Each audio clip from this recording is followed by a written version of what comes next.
Madagasikara tsara ny any an-tafy zany ve mariny zany satria tsara ny malagasy tsara ny zavaboary menjy sosy atsika zay aloha fa mila tsaraina kely fotsiny daholo tsika tsy isanany fako eny an-dalana tsoky aloha basy Madagasikara no tanindrazako tany mamiko sy atakaloko tano ny poirako tsy amidiko sanatry tsy zao no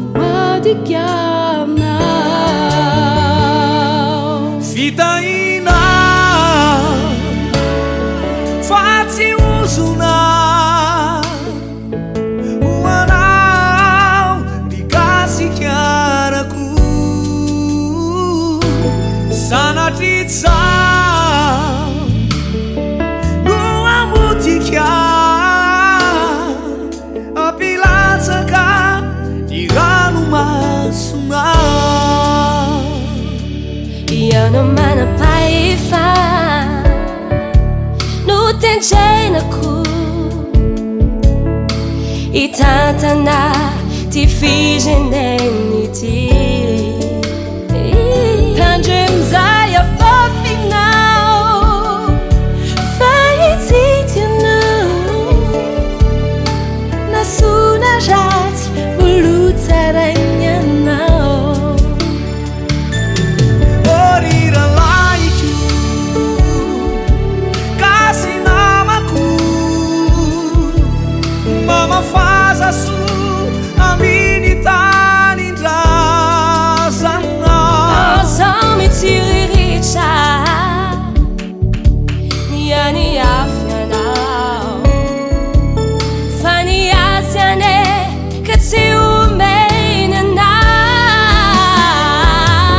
fitahinao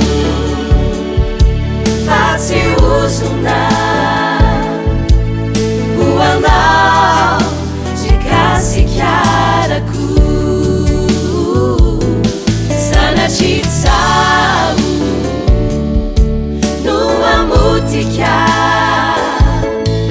ampilatsaka ny ranomasona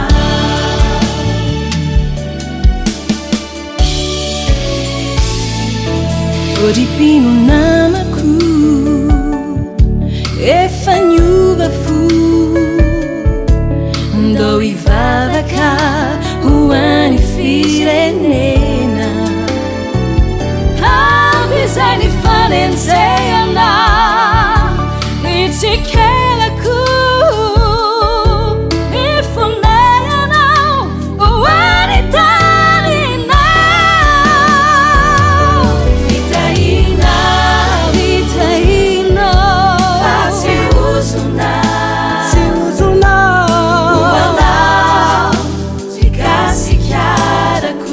asikarako sanatry tsao no amotika ampilatsaka ny ranomasona rambola vedonaina anisy soana kasikarako tanindrazako